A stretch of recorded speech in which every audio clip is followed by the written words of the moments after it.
All right, Alexander, let's talk about Erdogan and Syria and possibly some negotiations between Syria and Turkey.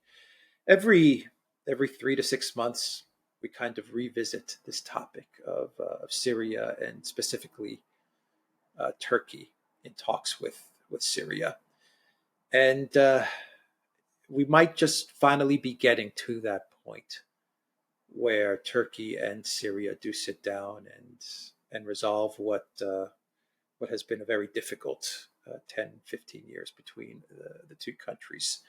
And the resolution between Erdogan and Assad, between Turkey and Syria, could could mean that the U.S. presence in Syria would be forced to coming to an end. What are your thoughts Absolutely. about this Now, news? what I think has changed is this, and I think the reason why we might be close to a breakthrough is this. Erdogan has been trying to get a summit meeting with Assad for a very long time. And it's important to say that it is Erdogan who's been wanting it. It's Assad who has been resisting this.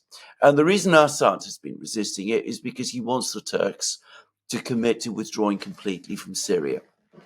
And Erdogan has sort of come round to accepting that that is what must happen, that, Turkish troops must withdraw from Idlib region, those sort of places.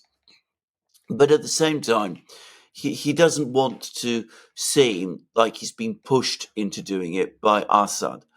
Now, Erdogan understands, and it's Erdogan, as I said, who wants this summit meeting, who wants to resolve these issues. Erdogan now understands that something has to give. Instead of trying to extend proposals to Syria bilaterally, he's now asked the Russians for help. And of course, the Russians do have great influence in Syria. And I think the Russians will tell Assad, look, the time has come. You've got Erdogan basically where you want him. You can see that, by the way, from the way in which Erdogan is now talking about Assad. He's talking about how once upon a time he and Assad used to meet, the friendly relations between their families and their countries, and the importance of getting back to that position.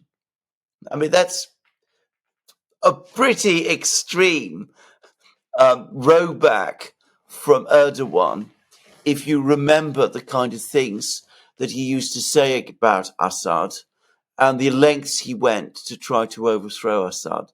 So it's a pretty big shift. So the Russians will say, look, Erdogan is clearly very contrite. You need to do this with Erdogan whilst he's still there, because you never know what the next Turkish leader might want to do. So there's that reason. But also, there are a lot of pressures on you as well. The American sanctions have been very tough. Um, and that's affected your political popularity within Syria. You obviously control most of Syrian territory, but you need to get the Americans out. In order to get the Americans out, you need the Turks to help you. If you agree to meet Erdogan now, the Turkish troops will withdraw and you will basically come out the winner of the war. You'll be able to get the Americans out because it's not just Turkey that is now signaling that it wants to come on board. What we're negotiating is a bigger summit meeting in which Turkey and Syria will be present. Russia will be there also. Iran, of course, will also be there. But importantly, Iraq will be there too. And the Iraqis are an important player because in order to get to Syria, to eastern Syria, where the Americans are, they have to go via Iraq.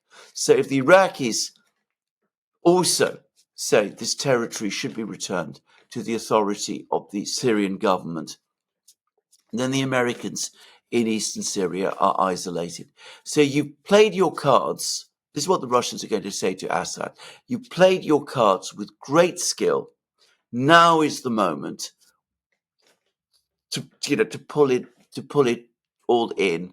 Now that you've won the game, you take the winnings and you finish the game and you make up. And I think Assad will listen. Yeah, I wonder how much of a factor the new Iranian president plays in all of this, because from what I understand, he's very much in favor of very close relations with Turkey, Iran, and Turkey. The new Iranian president. So it does seem like everything is coming together in the region, so that Syria can move to becoming whole.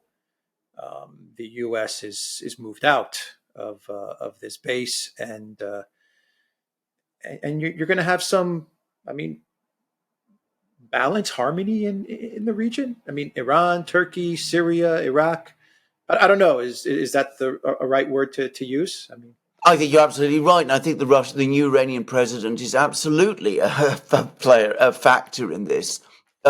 He is partly from Azerbaijan, and apparently he speaks Turkish, and he's been a very strong advocate for a very long time for a close relationship between Turkey and Iran. Now, a lot of people have, seized on a couple of statements he's variously made about how, Iran ought to aim for better relations with the United States. Many Iranian officials have said that. This is actually boilerplate stuff coming from a certain type of Iranian politician. Much more energy. He's shown much more energy in the past in seeking close relations with Turkey. And he's already been giving interviews, by the way, to the Russian media, in which he says, look, absolutely, the priority will be, now that we're members of the BRICS, to develop that and to forge even closer relations with you and with the Saudis and with everybody else. So absolutely, he is a friend, and a powerful friend that Turkey now has in Tehran. So Erdogan, if he puts his pride to one side, which he has done actually on the Syrian issue, he actually comes out in quite a strong position. Turkey, Iran, Iraq, Syria, Russia. It's a harmonious team, and MBS sent a very, very friendly message to the new Iranian president following his election. And he's clearly indicating, too, on behalf of the Saudis, that the Saudis also want this war in Syria to be brought to an end and for the Americans to go. yeah, it's a huge change of position for Turkey, for Saudi Arabia when it comes to Syria. But the interesting part about this is the conflict in Syria. Much of it was because of the United States wanting to get some sort of gas pipeline or trade moving through Syria, and they wanted to remove Assad so they can remove Assad, remove Russia, so that they can then get their trade moving through Syria and into Europe.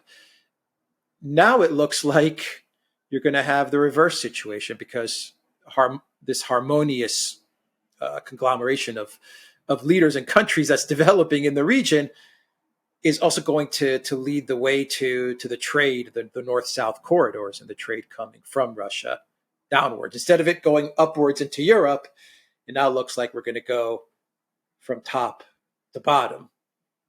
I mean, everything's kind of flipped.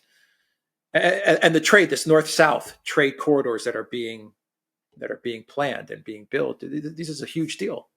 It's a huge deal. And of course, Syria could be a linchpin in it. This is what, again, the Russians will be telling to Assad. What you need to do is to get the Americans out so that, Chinese investment and our investment and Saudi investment can start to flow back into Syria again, resolving your economic problems and basically ending them. And in order to get the Americans out, you need Erdogan's help.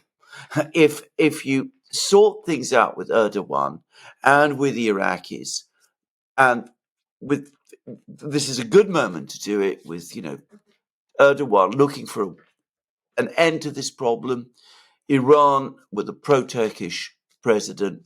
This is a good moment to do it. We can move forward, sort out all of these problems. You stabilize the situation. You come out the absolute winner in the Syrian war. Yeah, agreed. All right, we will end it there. The Duran.locals.com. We are on Rumble, Odyssey, BitChute, Telegram, Rockfin, and Twitter X.